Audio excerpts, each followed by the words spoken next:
అభిమన్యుడు కాదు, ఇక్కడ ఉన్నది అర్జునుడు. కాని అర్జునుడెక్కడా ఆయుధం లేని అభాగ్యుల ప్రాణాలు తీయలేదే.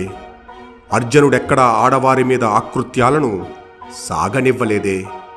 అర్జునుడెక్కడా ప్రజల ధన మాన ప్రాణాలను హరించలేదే. అసలు మహాభారతంలో అర్జునుడెక్కడా ప్రజాసంపద దోచుకోలేదే. మరి నువ్వు ఏ కథలో అర్జునుడివి?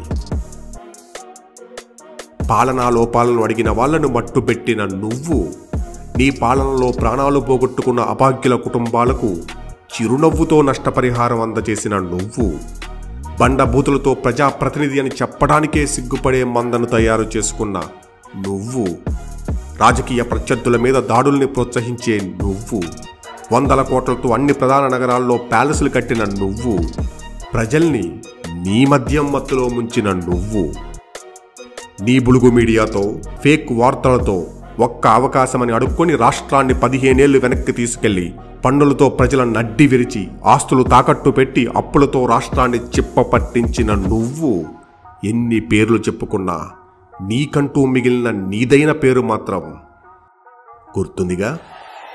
సైకో పోవాలి.